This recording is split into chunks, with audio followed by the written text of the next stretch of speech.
آج اسلام آباد میں کورٹ میں جسٹس بابر صاحب جو ہیں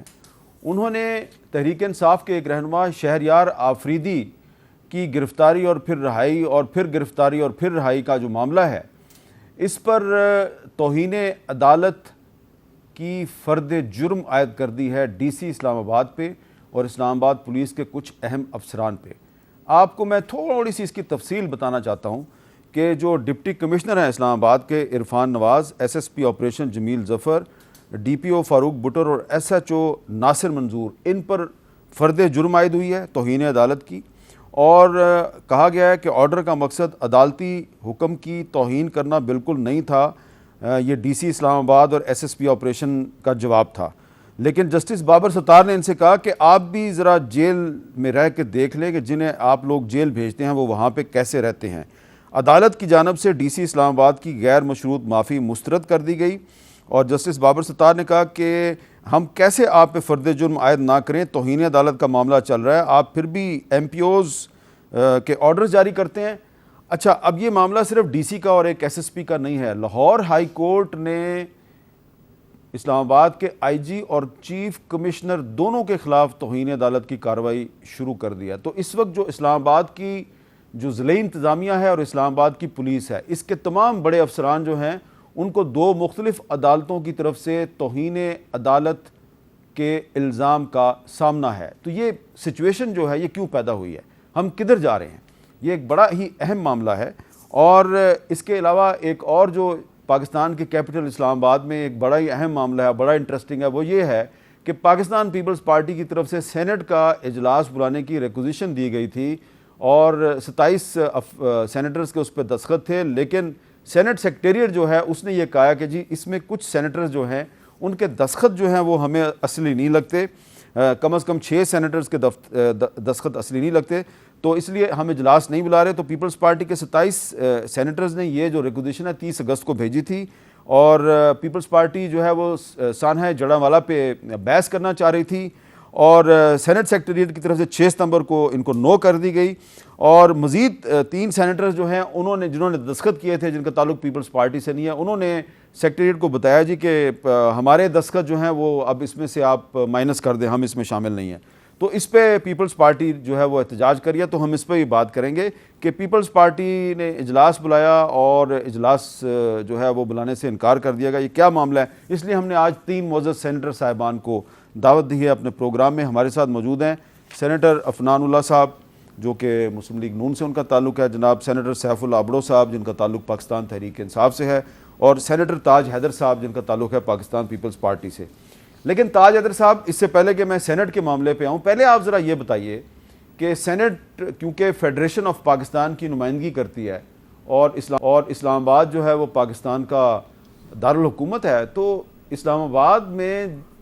صورتحال یہ ہے کہ آئی جی سے لے کے چیف کمشنر تک سب جو ہیں ان کو توہین عدالت کے الزام کا سامنا ہے، بلکہ آج تو فرد جرم بھی عائد ہو گئی ڈی سی اور ایس ایس پی کے خلاف۔ کیا لگ رہا ہے آپ کو، یہ اگر اس طرح اعلیٰ سرکاری افسران کو توہین عدالت سزا مل جائے گی تو بیوروکریسی کو کیا میسج جائے گا؟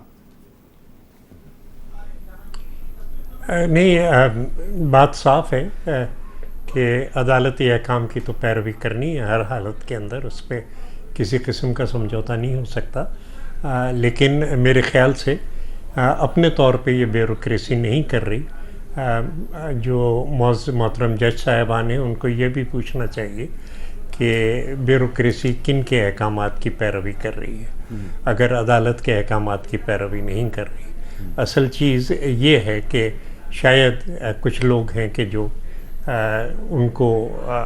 پہ دباؤ ڈال رہے ہیں کہ عدالتی احکامات کی پیروی نہ کریں۔ ایک پہلو اس کا اور ہے کہ اس سے تحریک انصاف طاقتور ہوتی ہے۔ ایک طریقے سے یہ ان کی الیکشن کمپین کا حصہ ہے کہ ایک تو یہ کہ انہیں جیل آنے جانے کی عادت ہو رہی ہے جو کہ کسی بھی سیاسی کارکن کے لیے لازمی کورس کا حصہ رکھتی ہے، دوسرے یہ کہ اگر ظلم ہوگا تو اس میں لوگوں کی ہمدردیاں مظلوم کے ساتھ ہوں گی، ظالم کے ساتھ نہیں ہوں گی۔ اور میں بالکل اس بات کو کہنے میں کوئی باک نہیں ہے مجھے کہ اگر عدالت تک کے احکامات کی پیروی نہیں ہو رہی تو میرے خیال سے یہ بات نہ صرف قانونی طور پہ غلط ہے بلکہ یہ ایک مہذب راستہ اختیار نہیں کیا گیا ہے۔ اچھا عفنان اللہ صاحب، آپ کا کیا خیال ہے کہ ایسا نہیں لگ رہا کہ یہ جو تحریک انصاف کے بہت سے جو رہنما ہیں ان کو عدالت رہا کرنے کا حکم دیتی ہے، ان کو پھر گرفتار کر لیا جاتا ہے، وہ پھر رہا کیے جاتے ہیں، پھر گرفتار ہو جاتے ہیں، تو ایکچولی پولیس اور بیوروکریسی مل کر تحریک انصاف کی انتخابی مہم چلا رہے ہیں؟ جی بسم اللہ الرحمن الرحیم۔ دیکھیں انتخابی مہم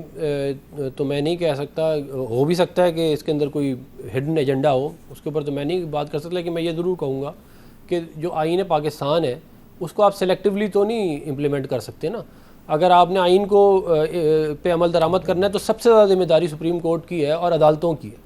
اگر وہ خود ہی اس آئین پہ عمل نہیں کریں گے تو کسی اور کو بھی نہیں کہہ سکتے۔ اور یہ جو آج کا کرائسس ہے جس کی آپ نے شروع میں بھی یہ دکھایا ہے، اس کی بنیاد 63A کا فیصلہ ہے جس کی وجہ سے یہ سارے معاملات خراب ہوئے۔ بھائی آپ نے ایک اپنے فیصلے دیے ہوئے فیصلے کو پہلے کہا کہ پارٹی لیڈر کے ووٹ چلے گا اور بعد میں کہہ دیا پارلیمانی لیڈر کا ووٹ چلے گا۔ اگر اس طرح کے فیصلے عدالتوں سے آئیں گے تو پھر ان کی امپلیمنٹیشن آپ مجھے بتائیں نا کیسے ہوگی؟ پھر خالی وہ ادھر رکے ہی نہیں، پھر باقاعدہ پارٹی بن کے پنجاب کے اندر ہماری حکومت نہیں چلنے دی۔ ہم 100 یونٹ فری کرتے تھے، وہ ٹرسٹی اچھا یہ جو 63A والا معاملہ ہے تو بڑا امپورٹنٹ، لیکن اس کا چودھری پرویز لائی اور شہریار آفریدی کی رہائی اور گرفتاری سے کیا تعلق ہے؟ اس کا تعلق یہ ہے کہ جب سپریم کورٹ نے خود یہ فیصلہ کر لیا کہ ہم نے آئین پہ عمل درآمد نہیں کرنا، تو پھر جو باقی سارے وہ بھی پھر یہ کہ طاقت کی بنیاد پہ کر رہے ہیں نا کہ ہم توہین عدالت لگا دیں گے، تو پھر اس ملک میں اور بھی آپ یہ کہہ رہے ہیں کہ یہ جو آئین کی خلاف ورزی کا عمل ہے یہ سپریم کورٹ نے شروع کیا؟ بالکل انہوں نے شروع کیا 63A کے فیصلے سے۔ اور آپ یہ مان رہے ہیں کہ پرویز لائی اور شہریار آفریدی کے معاملے میں بھی آئین اور قانون کی خلاف ورزی ہو رہی ہے؟ نہیں، پھر شروع ہو گیا نا سلسلہ۔ آپ نے جب خود ایک سلسلہ آپ نے ایک راہ دکھا دی جس پہ آپ خود چل رہے ہیں، تو پھر باقی جس کے پاس طاقت ہے وہ اپنی جس کی جہاں داؤ لگے گا وہ اپنا چلائے گا۔ یہی ہو رہا ہے اس کے بعد سے۔